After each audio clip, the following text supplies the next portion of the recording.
मैं हूं आपका दोस्त और आज जो कहानी सुनाने जा रहा हूं, ये सिर्फ कहानी नहीं। ये एक ऐसा वाकया है जो आज से 30 साल पहले गुजरा था। एक ऐसी लड़की के साथ जो आज तक लापता है। आपने कभी सोचा है कि अगर आपकी हर ख्वाहिश, हर आरजू बस आपके सोचते ही पूरी होने लगे, तो वो जिंदगी कैसी होगी? क्या वो एक नेमत होगी या वक्त के साथ एक जहमत बन जाएगी? ऐसी ही कुछ कहानी है सना की। एक ऐसी लड़की जिसकी जिंदगी में दुआ और बद्दुआ के बीच की लकीर मिट गई थी। ये किस्सा 1990 के दशक का है। उस दौर में एक लड़की रहती थी जिसका नाम था सना। बिल्कुल फिल्म की हीरोइन की तरह खूबसूरत, मासूम और बहुत ही सादा। उसकी एक बात थी कि जितना प्यारा उसका चेहरा था, उतना ही अच्छा उसका दिल भी था। सना की सबसे प्यारी बात यह थी कि वह अपनी हर सहेली से बहुत मोहब्बत करती थी। हर जुम्मे उसे मस्जिद जाना जरूरी था। गरीबों की मदद करती थी और अपनी सहेलियों से इतना प्यार करती थी कि उनके लिए अपनी जान भी दे देती। काश काश वो उस रात घर के अंदर ही रुकी होती। ये वाकया अक्टूबर का था। सर्दी की हल्की हल्की शुरुआत थी, मगर फिजा में एक अजीब सा सन्नाटा था, जैसे कोई तूफान आने वाला हो। सन्ना की सहेली रुबैना की शादी थी। पूरे मोहल्ले में खुशी का माहौल था। सहेलियां प्लान बना रही थीं कि सब सन्ना के घर इकट्ठा होंगी और वहीं से तैयार होकर जाएंगी। सन्ना उस दिन बहुत खुश थी। सुबह से ही घर में गीत गुनगुनाती फिर रही थी। उसने अपने लिए एक लाल रंग का जोड़ा निकाला था। उस जोड़े में वह ऐसे लग रही थी जैसे कोई शहजादी हो। मगर क्या पता था कि उस लाल रंग ने एक और की नजर खींची थी। शाम के वक्त सना तैयार हो गई। इत्र लगाया, जेवर पहना और लग रही थी बिल्कुल चांद की रानी। उस जमाने में बिजली का मसला आम था। बिजली जाने के वक्त घर में बैठना मुश्किल हो जाता था। सन्ना ने सोचा बाहर कुर्सी लगाकर बैठ जाऊं, सहेलियां आएंगी तो साथ चलेंगी। यहीं से शुरू होती है वो कहानी जो आज तक खत्म नहीं हुई। सन्ना बाहर बैठी थी। हवा में एक अजीब सी खामोशी थी। अचानक बिजली चली गई और पूरे मोहल्ले में अंधेरा छा गया। उस अंधेरे में कुछ हुआ। सना ने महसूस किया जैसे किसी ने उसके पैरों को बहुत प्यार से, बहुत एहतियात से छुआ है। बिल्कुल वैसे जैसे माँ किसी सोते हुए बच्चे को जगाती है। मगर वहां कोई नहीं था। दिल जोर से धड़का। उसने इधर उधर देखा, कुछ नहीं दिखा। सोचा शायद कोई बिल्ली या कुत्ता होगा। थोड़ी देर बाद सहेलियां आ गईं। हंसी ठिठोली में सब शादी में चली गईं। सना ने उस वक्त को भुला दिया, मगर वो वक्त सना को नहीं भूला था।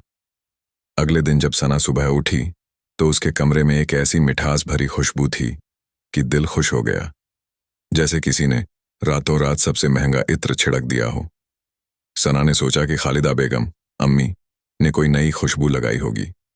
दोपहर में वह माँ के पास गई और बोली, अम्मी, मैं शहर वाली मिठाई खाना चाहती हूँ, वो जो अनारकली बाजार में मिलती है। खालिदा बेगम ने कहा, बेटा, आज जुम्मे का दिन है, तुम्हारे अब्बू मस्जिद जाएंगे, शाम को वापसी में ले आएंगे। सना थोड़ी मायूस हुई, मगर सब्र कर लिया। मगर शाम को जब अपने कमरे में आई तो क्या देखा? एक सुनहरे डिब्बे में वही मिठाई रखी थी, बिल्कुल ताज़ा, जैसे अभी अभी दुकान से आई हो। सना खुश हो गई। सोचा शायद रहीम साहब, अब्बू ने मस्जिद से पहले बाजार से ले ली होगी। मगर उन्हें तो पता ही नहीं था कि सना ने मिठाई मांगी थी। कुछ दिनों में सना की हर छोटी मोटी ख्वाहिश अपने आप पूरी होने लगी। कभी लाल चूड़ियां, कभी कोई लिपस्टिक, सब बस सोचते ही आ जाती थीं। पहले तो लगा माँ बाप का प्यार है, मगर फिर उसने गौर किया कि ये सब चीजें उसने मांगी भी नहीं थीं, बस सोचा था। फिर एक दिन सना अपनी सहेली रुबैना के घर गई।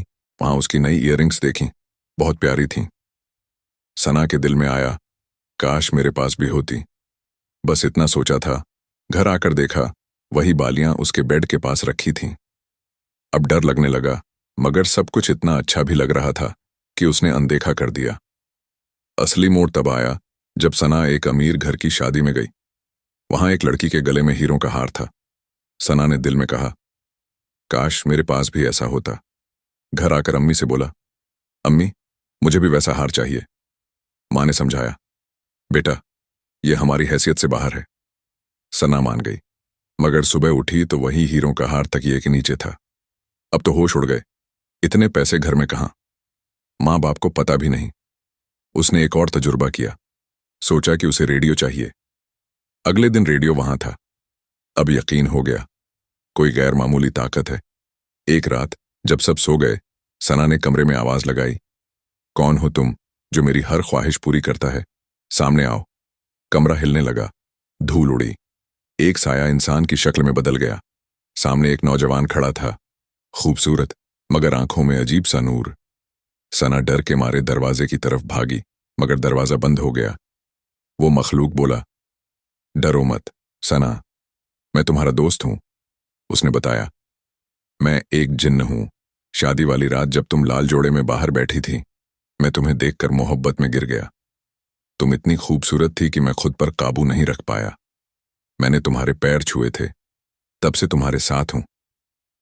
सना को बहुत डर लगा, मगर जिन्न ने कहा, क्या मैंने तुम्हारा कोई नुकसान किया? मैं बस तुम्हें खुश देखना चाहता हूं। सना ने सोचा, अगर इतना समय साथ रहा और कुछ बुरा नहीं किया तो क्या बुराई है? और उसने जिन्न से दोस्ती कर ली। 1 साल तक सब ठीक रहा। जिन्न उसकी हर ख्वाहिश पूरी करता, उससे बात करता, उसका साथ देता। सना को लगा जैसे उसे कोई सच्चा साथी मिल गया है। मगर फिर वो वक्त आया जब सना की शादी तय हुई नदीम से। जिन्न को गुस्सा आया। मैं तुम्हें किसी और के साथ नहीं देख सकता, सना ने समझाया। यह दुनिया का रिश्ता है, मुझे शादी करनी पड़ेगी। तुम हमेशा मेरे दोस्त रहोगे। जिन्न मुश्किल से मान गया, मगर चेहरे पर गुस्सा था। शादी के बाद सना अपने शौहर नदीम के घर चली गई। कुछ दिन सब ठीक चला। फिर एक दिन नदीम सीढ़ियों से गिर गया, टांग टूट गई। ससुराल में सब बोले, इस लड़की के आने के बाद से मुसीबतें आ रही हैं। सना को पता था यह जिन्न का काम है। उसने उसे बहुत डांटा। मैंने कहा था शादी के बाद दखल मत देना। जिन्न नाराज हो गया। अब सना की जिंदगी बदलने लगी। उसके कमरे में अब खुशबू की जगह बदबू आने लगी। कचरा अपने आप फैल जाता। कितनी भी सफाई करे फिर गंदा। उसके जिस्म से भी बदबू आने लगी। नदीम उससे दूर रहने लगा। ससुराल वाले ताने देते।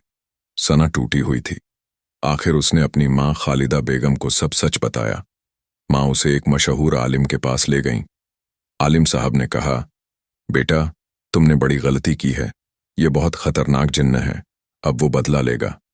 उन्होंने सना को एक तावीज दिया, जब तक यह तुम्हारे पास है वो तुम्हारा कुछ नहीं बिगाड़ सकता, मगर ध्यान रखना अगर यह कभी गिर गया या तुमने उसे पुकार लिया तो वो तुम्हें ले जाएगा। उस तावीज से सना की जिंदगी धीरे धीरे ठीक होने लगी।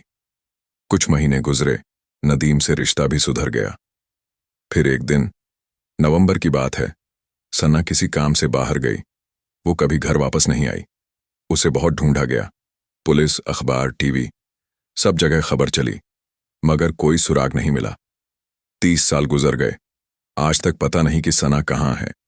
कौन जाने, शायद उस दिन उसका तावीज गिर गया हो या वो जिन किसी तरह कामयाब हो गया हो। मगर एक बात आज भी सुनी जाती है, उस घर में रात को आवाजें आती हैं, जैसे कोई लड़की रो रही हो। क्या वो सना है? क्या वो वापस आने की कोशिश कर रही है? किसी को नहीं पता। तो ये थी सना की हकीकी कहानी। अगर आपको पसंद आई हो तो लाइक कीजिए, शेयर कीजिए और कमेंट में बताइए कि आपका क्या ख्याल है। अगर आपके साथ भी ऐसा कोई अजीब या खौफनाक वाकया पेश आया है तो हमें कमेंट्स में ज़रूर बताइए। हो सकता है हमारी अगली वीडियो आपकी कहानी पर हो।